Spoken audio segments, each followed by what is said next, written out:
Sloan, Kevin, thank you for joining me, man. I appreciate you. Oh, thank you very much for having us. Yeah, thank you for having us. Thank you, So, guys. so let's get into this film. The Inn is, to me, an instant classic. What really got me about your film was the poster. Were you guys really trying to like homage for like 80s slasher like Blood Diner? Oh, absolutely. We had concept of a throwback to the 80s slasher posters that you would see like in the VHS or DVD rentals anytime you would go out and like rent out a DVD. I think one of the reference posters that we had was Blood Diner that we actually sent out to the poster artist to simulate almost like the feel of it. And then we also sent photos of the motel that we were filming at itself to try to incorporate the lighting of the motel into the poster, because all the lighting in the motel, that's just natural. That's how it is. We had minimal uh uh uh Lighting, like we only used for the actual filming of the project, yeah. like some tube lighting here and there, but most of like the lighting was just natural lighting from the motel itself. Well, that Pretty poster, cool. real quick, was made by Creepy Carver Design. I just want to throw it out there. You can find him on Instagram, Creepy Carver Design. He does a bunch of he remakes old posters as well, but he does a lot of posters for indie films and also Hollywood films as well. He's getting, I mean, he's a very talented guy. He's getting a good amount of work. So just want to put that out there. He's a very talented person. We got that poster before we shot the film, and that already elevated the end. It already gave like a nice little, spotlight on the film for the poster itself. So that was nice. Oh yeah, Nice. definitely. Nice. What got you guys to meet each other? And like, since you guys are spread apart here, I can tell difference. But like, how did you guys meet to come up with this film? Well, we met at a strip club. That was no, I'm just messing with you. Oh, But no, it was you had me. We're at a bar. yeah. It was a strip club, and I looked over and I was like, "Hey, You make films? Yeah. I was like, "Hey, buddy, I'm getting a lap dance right now. I don't know about films or something." But it was a male review night. hit the So bricks. I gotta talk to this guy." no, but really, we did a film. We actually met on set doing a film, and it was a crazy one. It was during COVID, and literally 2020, so right at the heart of COVID. So the idea was nobody can do anything, but we can go shoot a film out in New Mexico on top of this mountain and isolate the film crew for like 22 days and just shoot on this mountain in this house. And the film, it's called Mine Heist. So we were up there, and we had to drive all the way from Florida. So this guy was in there in the van with me, and I thought he was like my age, which I'm like, I'm in my late 30s. Come to find out, this dude's like 20, 21 at the time, and I'm like in my 30s. I literally asked him, I was like, "You got to show me your ID because you're bullshitting me, man. You're a 30-year-old man." He's like, "No, man, I'm only 21." And he pulls out the ID. I was like, "You're 21. Oh my god, I'm sorry, man. I'm so sorry." But we started talking about horror films, and while we were up there in between like days after we got done filming, we would put on like House of Thousand Corpses. Nobody else was digging that. None of the other crew. They were like the fancy film people, and I love them, and they're great, and they're very professional and artsy. But House of Thousand Corpses is not everybody's tea when it comes to filmmaking. Yeah. But it was ours. That's Yeah. Kevin and I. We definitely, and we bonded over love of film, and actually we came up with the idea of the Sandman driving 3 hours to Albuquerque to pick up an actress. So while we actually met each other and we became friends, like we became best friends out there, we also came up with the film at the same time. So it really, this film is just, it's our friendship, and a lot of our humor and what we find in films that we love and stuff, we put into this film. It's basically us. It's Kevin and Sloan, the two guys, Sam and Brian. It's basically us in the film. So that's what brought us together was doing this damn film during COVID. Nobody else was shooting anything, so it was kind of like it brought us close, and we also met a lot of people that we're still friends with today and think highly of in the indie film in Florida. That story is just great, man. Like, Yeah. now my next question is, You guys are the Greasy Boys. How did you come up with the name? Well, Sloan and I, we were big fans of the Trailer Park Boys, and I kind knew of it. Trailer Park Boys, they're like, oh, those damn greasy boys are at it again, and that's kind of true. Like for like Sloan and myself, like we have full time jobs, we have side hustles going on, we always have stuff that keeps us going, but we always do what we can and what's necessary in terms of the hustle, and we put it towards the film industry itself. So no matter like what obstacle comes our way, we always try to get the actual project shot and done by any means necessary, whether if it's trying to tap into like our own personal savings, picking up like an extra job or two. I was working an extra like 2 jobs trying to save up, trying to get the funds put together for like this actual film. I was a meat cutter at Sam's Club, but Yeah. I would also bake rotisserie chickens. Nice. So the film was literally funded by grease and blood. Yeah. That is awesome.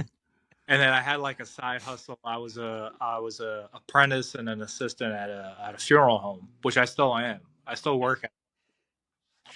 And so I had 3 hustles going on. I had some side hustles back at the house where we were selling props and stuff like that on eBay and Etsy, trying to save up some money to put the film. And then meanwhile, that we also had a limited budget with what we were working with, so it really forces you to think outside of the box and get like super creative in terms of the shots, uh, the kills that you're doing, the scenes itself, trying to be unique and creative, but also still being true to like the budget, and also just being um, able to roll with the punches itself, no matter like how they're being thrown at you. So you have to get a little greasy from time to time. Yeah. That's what it is. It's Yeah. just getting greasy. Yeah. I mean, that's it. The Greasy Boys is just, it's Yeah. just, we look at doing film and making these greasy films, these horror films. They're greasy, but you know what? We love doing it, and we're going to do anything that we can do to make the films. But we also, that Greasy Boys, we wanted to market ourselves. So it's not just a film. We wanted, when people watch us, to know the Greasy Boys as well, the name brand, I guess you can say, because we have our own style. Kevin, he did all the special effects.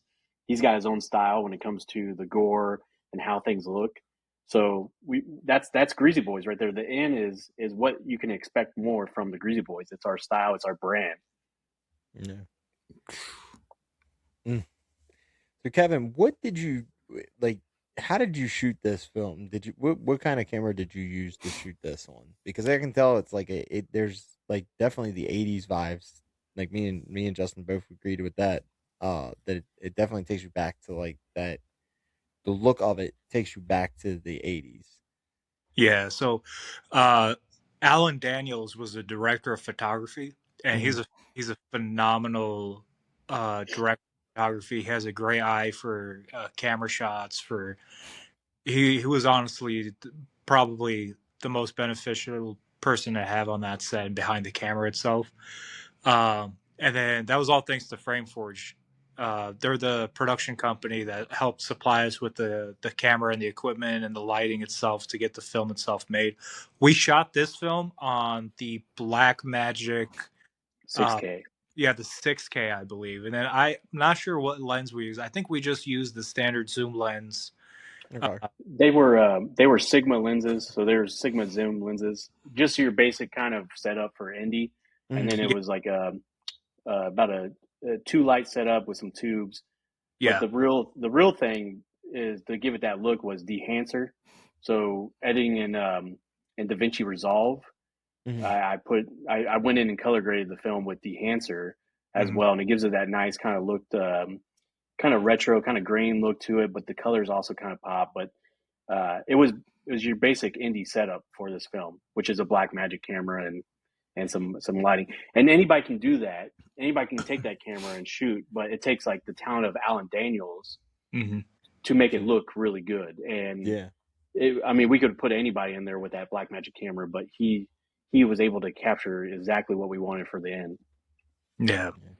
And this goes back to some of the discussion we had Even in that car ride going to Albuquerque to pick up the actress, we even spoke right down to not only the concept of the plot and the characters, as well as like the story itself and how it progresses through the film, and then building up a strong antagonist like the Sandman.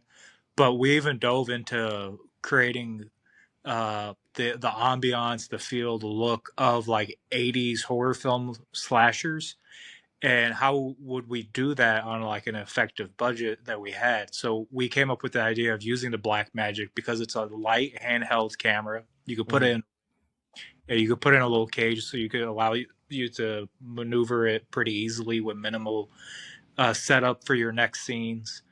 The light tubes themselves, they're also pretty light. They're standard light tubes which you can use to film, and you would set them up into like C-stands with clamps, and then you could maneuver those and just pick them up and move into like your next shot. Nice. And then Sloan's a fantastic editor, so which is great because we had Alan, who has a sharp eye for the camera itself, and we would run down the scene by him, explain to him certain shots that we needed to get, and then I would explain to him as well the types of angles and shots that we need to position the camera in order to hide anything in terms of like the practical effects for tubing, for blood splatters. And then Sloan is right there. He's editing the film, so he knows exactly what shots he needs to go together in terms of the edit. But we even discussed about putting like the grainy look and feel of like it being shot on actual film in post production to try to make it look like an authentic slasher film and hide some of the elements of it being indie or low budget. Yeah, because it didn't look low budget to us. No, it did not. No, not at all. all. A lot of stuff that like everything like blended in together to where, for it being as a minimum setup as it is, in my mind, I feel it looks absolutely stunning. Yeah. For that the setup was so minimal, and we also got the location in mind that we wanted it to have that neon bright pop of color to it, and like we love House of a Thousand Corpses. We were watching it when we drove into this gas station at night. My jaw dropped because I was like, we literally just pulled into Captain Spaulding's gas station.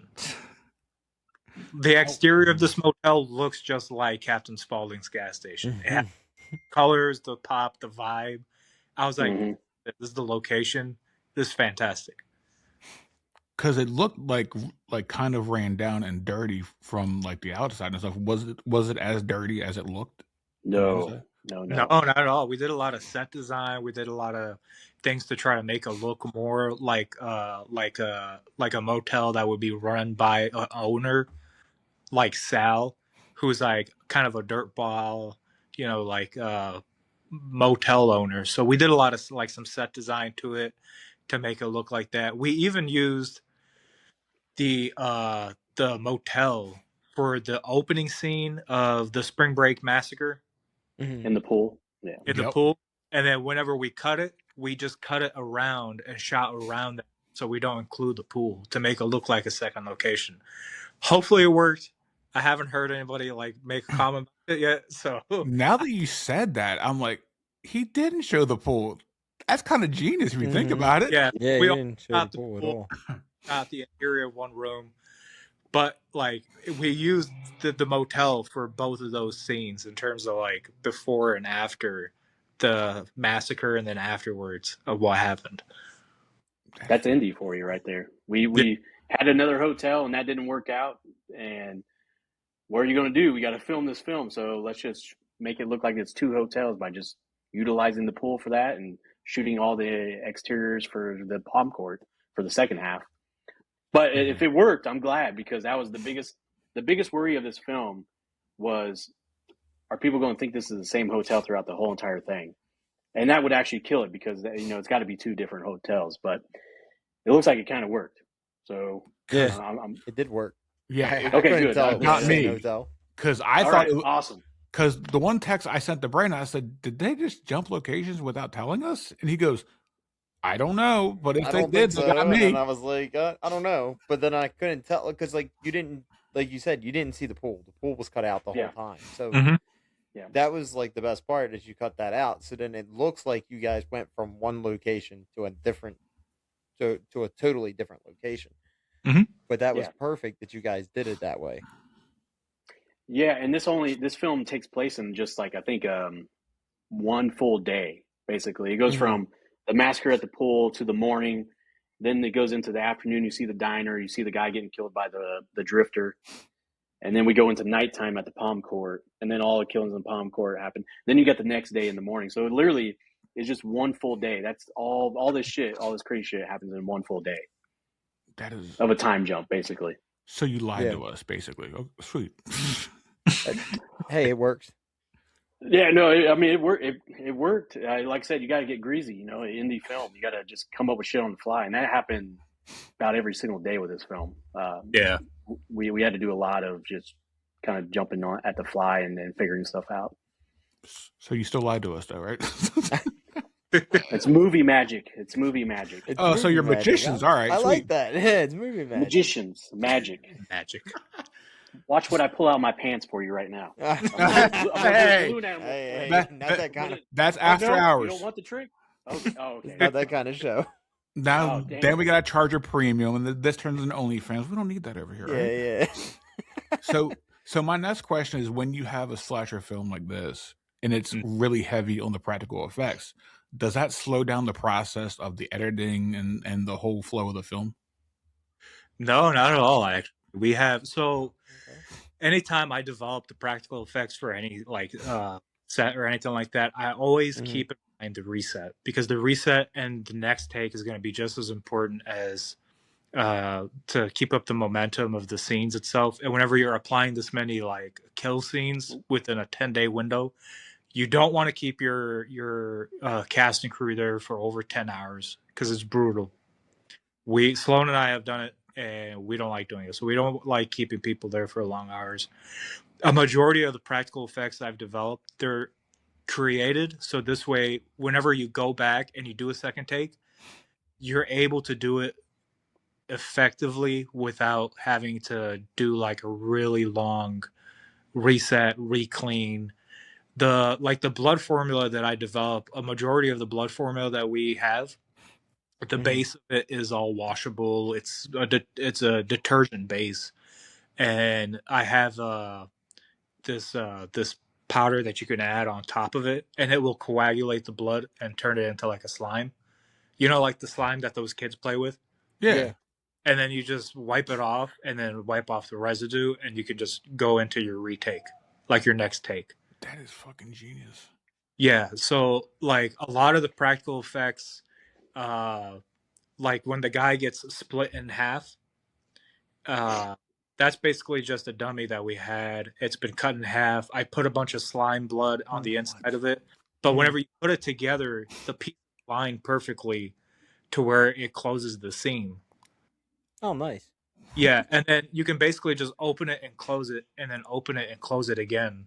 And you don't have to wait to reset everything and reattach any type of prosthetic or anything like that. It just cuts back. Yeah. So I always kept that in mind in terms of like the way that we would reset it and then keep up with the flow and momentum of every shot. And we were able to do like that pool massacre scene. We did all that in one night. What? Wow. Yeah, we went kill to kill to kill to kill. Yeah, and how we shot it. Of everything, like we choreographed it, and it just went from one kill straight to the next, straight into the next, and into the finale. And then after that, we shot all of the interior scenes of the interior kill scenes with the spring breakers and of her getting her stomach cut open and the intestines falling on the floor. That was day one, by the way. We decided to do the hardest shit day one of the shoot to knock it out. There you go. So that was going to like tell us how the shoot was going to go. And we had a delay. We had these extras in the pool. They decided to get in themselves. We didn't tell them to get in. They're like, "Oh yeah, get in the pool." Well, they were in the pool for like 3 or 4 hours, just floating around because we had, there's a scene where they get there's a little spark in the pool, right? Yeah. Get the lights up. So we actually had lights in the pool, and we had a hell of a time with the sync up of them and placing them. So these extras were in there like for 4 hours just floating around. It's like, you guys can get out of the pool at any time. No, we're method acting. We're acting right now. It's like, okay, all I right. was like, okay, Yeah. all right. Yeah. Here. Don't Okay, complain cool. about being shriveled up on us. We're telling you to Yeah. get out. Get out, yeah. Yeah. But it was fun. It was a fun night, and that was really cool. Like trying to knock that out and seeing and the edit for that. I don't know if you guys could tell, but with the edit, every single time the Sandman was on set or on in the film, some of those we kind of ramp up the speed a little bit to make him more kind of brutal and just like vicious looking. So that's like the only little thing. Like even with uh, the spinning of the body, like we did that all with camera, and then we just cut to the blah blah the tear right there, sped up just a little bit, fast motions, kind of him cutting, stabbing. Some of the stuff is sped up a little bit in the edit, just to give him. And that was Kevin and I both. We wanted to give him just a little bit extra in the edit, but all that, I mean, it's practical with just a little CGI blood here and there, because we were spending like 3 hours, like not 3 hours, but a couple hours cleaning up blood, and that was one thing we couldn't do was get blood all over these beautiful hotel rooms. They're nice; they're like retro hotel rooms. So that was it. That was it. It was good planning by Kevin for the effects. It helped with the edit. It helped with shooting. I think we did a pretty solid job with doing it in 10 days, and all the kills we did. I mean, shit, we did over 30 kills, and I think it was a pretty easy process. I mean, it was cleaning it up, but we only did a few takes for all the kills. We didn't have to do. There was one that we had to do a bunch, and it was the slash of the neck, because I always hate the tubes because there's only one issues that'll happen with the tube the day of the set, like the scene where the blood tube clogs or it doesn't want to go through, it doesn't want to leak and whatnot. So that took a few like tries, but we finally got it done. So that was the fun. last time, the very last take. I remember when we did the spring break massacre scene and we were doing all those like kills. The hotel owner, was so excited. I love him. His name's Anthony. He's this old Italian guy from Chicago, so he has a Chicago accent. Nice. But he is the sweetest, most awesome guy I ever came across. Huge supporter of the film and like the project we were doing. But he was just like laughing. He was in the corner having a great time. We had a pizza, but like I grabbed a bunch of pizzas for everybody. Anthony set up like a table. He brought out like a cake that he made. Oh, nice. He brought out like like he made like desserts and cakes and stuff like that. Awesome guy. Love him. That's great. So there was a lot of kills, like you guys said. So the one that stands out to me is where he ripped the spine out. How difficult was that to do for you guys? Not really, actually. This is okay. So this goes back to the planning of it and then just creating the illusion. So the spine itself is a one piece that I sculpted out of clay. I did a plaster mold and then I casted a foam latex casting from that plaster mold. So it's a spine prop. And then it's basically covered in gory texture. I make like a little mix of like graham crackers, bananas, anything I can get my hands on from the crafts table for like texture to crush up and put it in there. I'll cover the spine and like the actual texture of it. And then you just cut out a hole in the back of the shirt. And then if you put like a piece of foam, thin piece of foam padding around his abdomen, and then velcro it in the front, and you put the spine down, it'll hold it in place. Oh, wow. So now you just need 2 shots. You need one shot of the Sandman coming up behind him and get that shot of the impact of the hand actually going into the spine with the blood spewing out. And that's where you do your cut. You cut, and then you go to the opposite side. You show the aftermath, and then you just show him pulling out the spine with the blood, and you can put rigs and tubing because it's a tight close-up. You put the blood rigs in the tubing, and when he pulls it out, you can go ahead and do all your effects. And then all you need to do is you just need to switch out a cheap top that you bought from Goodwill, and you just switch that out, and then you can go ahead and go for a second take. Most kills we only did 2 takes. Yeah. Wow. Yeah. Wow. Yeah. He just took a lot of the magic away from me. That's wild. Well, That is crazy. The coolest thing I've seen, the compliment for the Sandman, and this has been a few reviews have said this, is that he's basically a Mortal Kombat character. Like I mean, these kills are like these are peak Mortal Kombat finishers right here. And I didn't think about that when we were making the film, but ripping out a spine like that, I mean, holy shit, they're right. Like that's a huge compliment. He's a living, walking Mortal Kombat character as a killer. You know, it's cool. Yeah. My favorite was the when we got to split Sal's face and his face torn off. That was my favorite kill scene. Did you guys get the foreshadowing in the film? We did for most of the kills. We had foreshadowing, like when he was eating a banana. His face gets peeled like a banana. Peeled like a banana, yeah. Okay. Yeah. There's a few in there. I mean, the hot dog, of course. She dies by, I'd rather die than eat a boiled hot dog, and she gets killed by boiling hot dogs. I mean, they're in there. They're in there. We wanted to put as much as we could. The can getting on the ground and stuff. This trash ain't going nowhere, and there you go. So that's just how much fun we had with the film. We have these awesome kills in there, but we wanted to just be a little gags in there and stuff like that before them. I love a good horror film with a little bit of comedy mixed in. Like, I compare your film to Evil Dead because it just has. And that's what we were going for. Yeah, like it is. If you have horror, you have to have a little bit of jokes with it, but you really can't go like heavy on the jokes and then less on the horror. But you guys did a perfect blend of both, which is why we gravitated towards your film the most. Yes. Mm-hmm. So now my next question is this.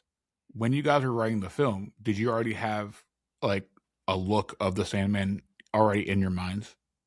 Yeah. So originally the film, because we were thinking about how we were going to shoot it, and we were going to do it anthology to where the end was going to be just a short, like 15 to 30 minute short film. And we were going to do like 3 shorts. And then we were going to have someone be a storyteller to a guy in a bar. And he was explaining to him why the town is always so dead and all the issues that happened and the murders that took place. It was going to open up with the end. So I went ahead and I sketched the Sandman. I did a full sketch. I did a maquette sculpture of the mask. And when I was looking at it and I was looking at the shadows and then I was looking at the concept we had for the end, I was like, well, this is it. I mean, why would we spend, like right now, slashers are hot. Like Terrifier is hot right now. People are loving practical effects. The other 2 shorts, although they would be fun, they would be nowhere near as gory as this one would be. And if we put the budget towards this one that we would towards the others, we could really have something here in terms of like a little cult classic or like a solid fan base between this like film. So I showed Sloan the pitch of the Sandman, the look, the trench coat, the mask. I showed him the maquette sculptures and the references. I even showed him some of the kill scenes where I was like, now hear me out. If we do a short, I could do 2 like gory kill scenes. Or if we turn this into a feature, I could do about 30 like big gory kill scenes. Yeah. And after that, he was like, so I guess we're doing the end. Well, we did do a short film we did do End, which is a short film. And that one's awesome. I love that little short film. We actually had to be in the film and act at the very end of it because, you got to get greasy. You got to do what you got to do. But that one was, and when we shot that and it came out so well, that's what was really like, because the original anthology was called In Dead Town, and we had a whole poster made for it. We had the ideas. We had this killer chiropractor that kills people by snapping them with chiropractic. That was one of the stories. It was like some fun anthology stuff that happened at this hotel, and it all leads to this hotel. And actually, the wraparound story with the guy that telling the story, you find out that the dude that he was talking to the whole entire time ends up being the Sandman killer kind of guy. I thought it was really cool. I thought it was like a fun way to do it and stuff. But when we did the short film, it was like, damn, this guy looks really good on camera. And it was played by Rufus Baker. He was the actor that played the Sandman. And I love Rufus Baker. He was awesome as a Sandman for the short. And he wasn't available for the feature film. And that's where we got Brandon Yates. And holy shit, Brandon Yates is the Sandman. Like, my God, this guy killed it. I mean, it's awesome seeing him on camera. But it all came together. Yeah, we decided, let's just go all in on the Sandman. Let's go all in on the end. And we're making a film that doesn't really have a lot of plot. It doesn't have a lot of this, but that's okay because we really want people to just be dropped into this night and see this Sandman character this one night and see what he can do right off the bat. There's no long storytelling, like no long going into backstories and stuff. There's mystery there. And that's what really sold us was like, wow, we can just jump into this and just create a whole little universe of one night and just go wild with it. Basically, we have nothing that we can't do. We can do anything. We're not limited to what we can do. So that was fun. That was the whole creation of going with that. And it was cool seeing the drawing that Kevin came up with because it's a little different than the Sandman guy. Like he had some hair sticking out from the side. I think I remember, but it started all in this in the creature shop. So it started from drawing to sculpting. I would pop in because we lived right by each other. Like literally, we're only like a couple minutes away from each other. Yeah. And I would see the bust of the Sandman mask, and it was so cool just seeing that go from that to being worn, and now into the feature film. And I got my mask in the laundry room right now on the shelf, sitting up there proudly. It's the only spot I got for it, but it's proudly being displayed right now. Nice. Just look at it when you're just doing laundry. It's fine. Yeah, it looks up. No, I do. I look at it right in the face. I look at it. I was kidding. That's hilarious. I put it on sometimes. I'm not gonna lie. I put it on sometimes. I've taken a shower with it.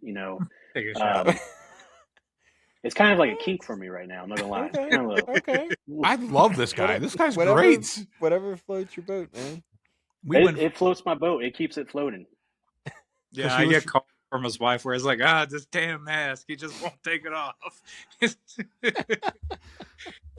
So if we get a Christmas card from you just wearing the mask, is that going to be okay?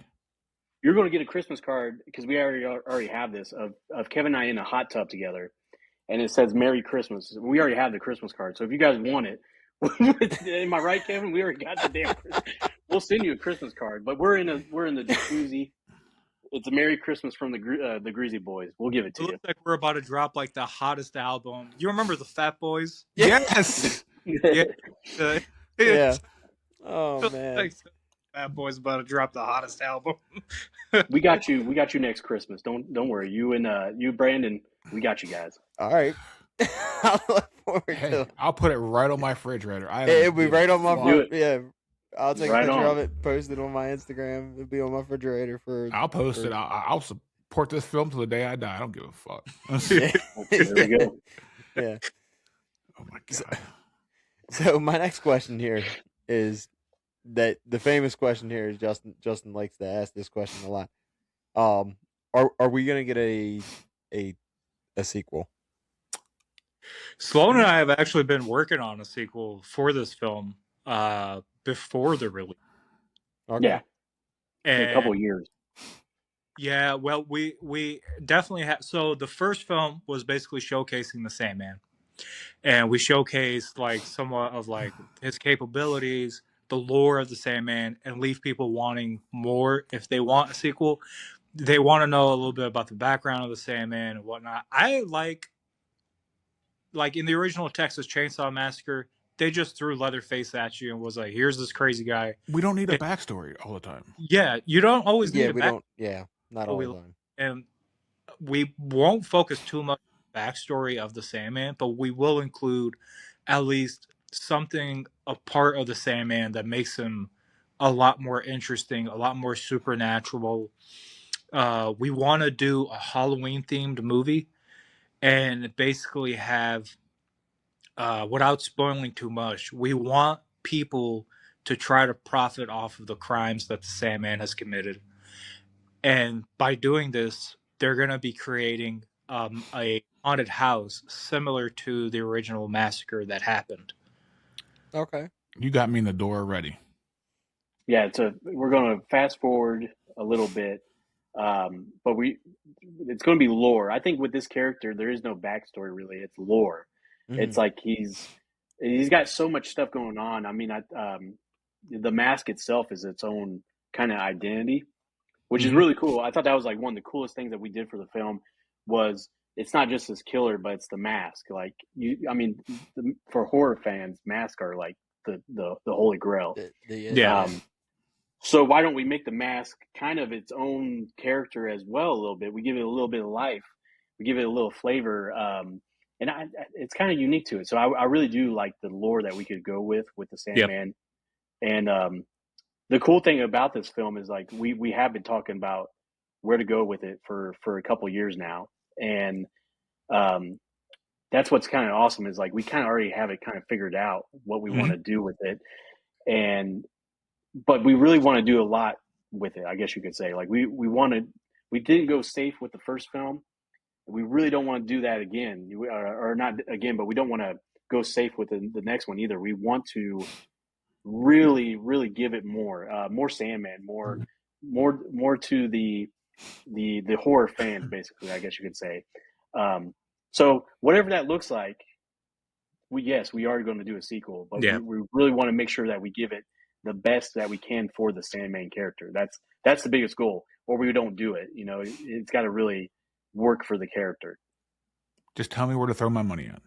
That's all I need from you guys. I have an OnlyFans. You can throw it right now. I am. No, I am good. We can see these.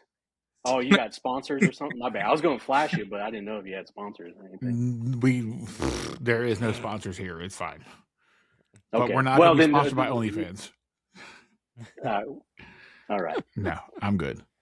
So one of my last questions is this: How did you get a partnership to have your film distributed by Terror Films?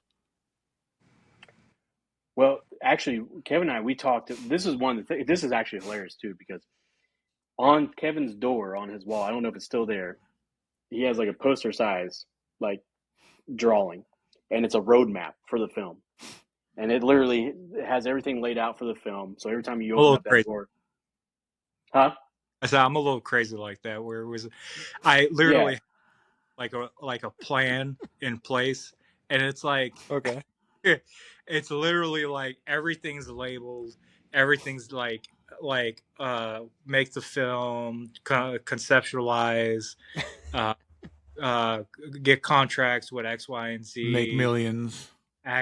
No, but like everything like connected with like yarn and stuff like that. Everything's pinpointed.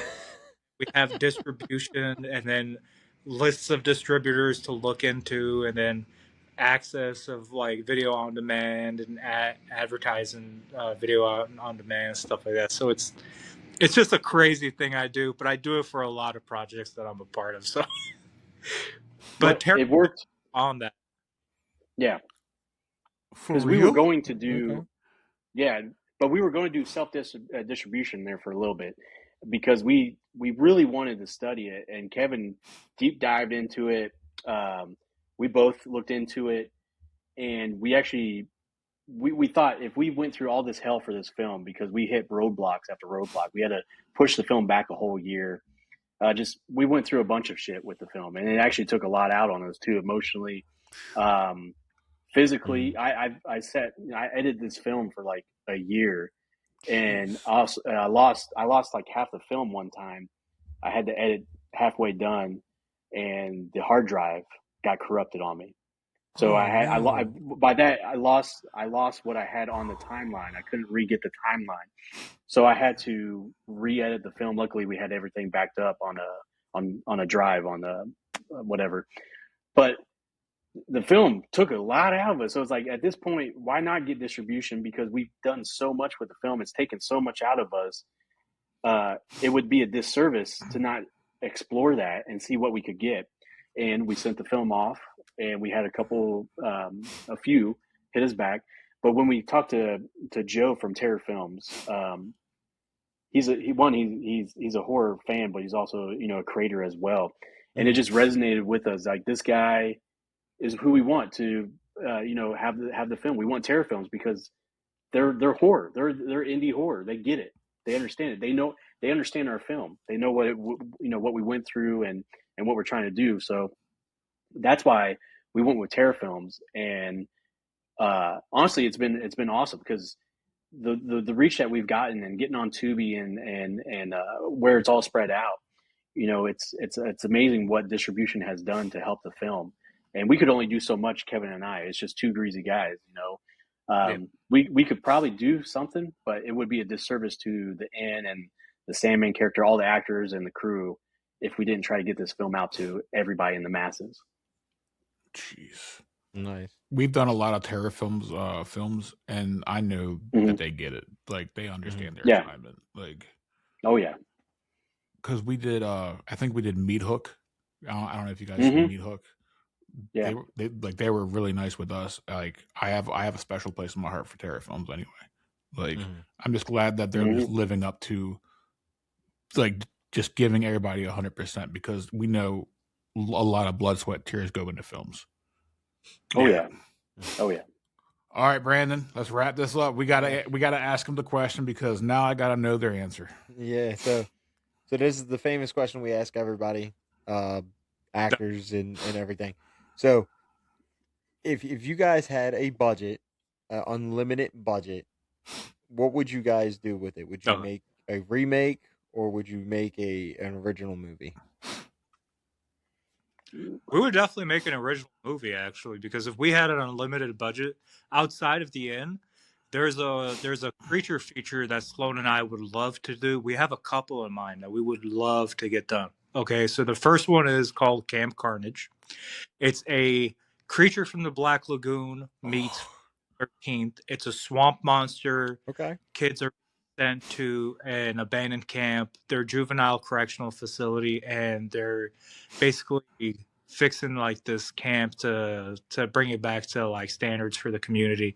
But they get mauled and ripped up and eaten alive by gigantic swamp creature monster. Yes. The second original creature feature that we want to do is called Little Town of Bethlehem. Yeah. Now, Little Town of Bethlehem is like the modern, like, Critters. Okay. Picture like Critters meets Ghoulies. It's satanic elves that's been summoned by like a demonic Christmas ornament. The fireplace, the fires of hell open up. They come out. There's like 4 of them. They're like animatronic creature puppets. They go rampage on like the town. And the main plot of that story is that there's a family that's like a dysfunctional family. They get together to exchange gifts, but the main premise is like one of them is like is a teenage girl, so she goes off. She ends up finding this Christmas ornament that's really nice, but she doesn't want to buy it. She ends up stealing it from a guy who's a Hasidic Jew. He owns like an antique shop, and she steals it and she puts it on the Christmas ornament, gives it as a gift. It summons the elf. They come out, and now this guy, he's like a Hasidic Jew, and he's going crazy trying to find this ornament because it's demonic, and she's just unleashed these crazy elves. So it's now up to her, this shop owner, and I kind of want to bring in like a drunk Santa Claus character to be like just thrown in there to help save the town. I know somebody that can play a drunk character for you. But the main thing is also want to bring in Krampus at the like finale. Oh my god! That the elves like they work for Krampus. Where do I sign up? Up to like the 3 like the elves and Krampus. Yes. Well, and a drunk Santa. Yes. And this is actually a nativity horror film, by the way. Maybe the first ever nativity horror film. Oh yeah. Hey, I'm here for it. Those are the 2 ones that we've talked about that we need a budget for. Those are like the two ones that we wanted. We've been wanting to do those since we started it, and it's just been a long film process. It's been over 4 years. Yeah. But that one we can't do with pulling money out of our pockets. We really got to have a good budget for those to make. Yeah. Yeah. I mean, we're not talking like, massive, but like, like, six figures could really help get that, because we're talking full bodysuit for the creature. We're talking animatronics for Little Town of Bethlehem. That's if we had a budget, we'd do that. But also, if we did have a budget, I would love not to remake, but I would love to make another Phantasm, because I love Phantasm. And if there was a way to make a Phantasm that doesn't shit on it, or like a hard reboot or a soft reboot, just continue, I would do it. I would throw money at that and make that film. The balls flying, you got me, man. I want to see that. I want to see it done really well. Mm-hmm. Yeah, I would give everything in my being for that. Oh yeah. I would sell sperm if I needed to, whatever it takes. Only sperm and blood. No. It's called Only Salami. Only Salami. It's for fat guys that just want to show a little nip every once in a while. Only Salami. Only Salami. Only Salami. Only Salami. So we can make an OnlyFans called Only Salami just for you. Just for you. Oh yeah, baby. You know what? Maybe you guys got the way to fund the film. I'm gonna market that. We're gonna put that on shirts, and we're gonna make the films. It's but you open it up and it's like Sloan in like a sexy pose, all oiled up with like a sheet that's like around him. If you get the money, all we ask is if you kill us in the film. That's all we want. Oh God, yeah. Oh, of course. Right as kill us off in the film. Just kill us off. It's fine. For sure. Before we let you go, where can people find you and follow you at? I'm on Instagram, KBFX Special Effects, but right now we post mainly all of our updates, social media posts on the Inn Facebook page. We have a Facebook page for the Inn, which at some point we'll probably convert it to Greasy Boys Films. So this way we just keep everybody up to date with some of the upcoming projects that we have going on, as well as where they can purchase digital media once it's available, as well as any shirts or anything like that. But for myself, I'm on Instagram at KBFX Special Effects. Yeah, like Kevin said, in horror film, you can find that right there on all the social medias. YouTube, we have Greasy Boys films. You can find some of the stuff on there. Only Salami, you can find me on there. Instagram, basically Instagram, just look up Sloan is Dead. So Sloan is Dead on Instagram. That's where you can find me. You can find. Go ahead. No, go ahead. I was going to ask you, why is your Instagram handle Sloan is Dead? Well, because nobody can remember Sloan Losch, so why not make it Sloan is Dead? The funny thing is, nobody can remember Kevin Beganovic, and nobody can remember Sloan Losch. They had a review come out for the film. It was a lovely review, but somehow I became Kevin Losch, and and Kevin became Kevin Reingard or something like that. Like, where the hell did you even pull that out? Like, what the hell was that? Somebody didn't read source material. Yeah, apparently it was a great review. Russia. Yeah, we have Russian. Yeah, we got a following in Russia. Yeah, they love the Greasy Boys. Is that the same guy that said bad horror movie, no tits? Probably. No. That dude was I'm gonna put his name out there. I'm going to dox him. His name was Cooter Shots 54. Fuck you, man. There's ass in that film. Cooter Shots 54. Hey, fuck you, man. Fuck you, man. It's out there now, so. Yeah. On that note, Kevin, Sloan, thank you for joining us, man. I really appreciate y'all. Really, yeah. Thank you for having us. It was a pleasure. Yep.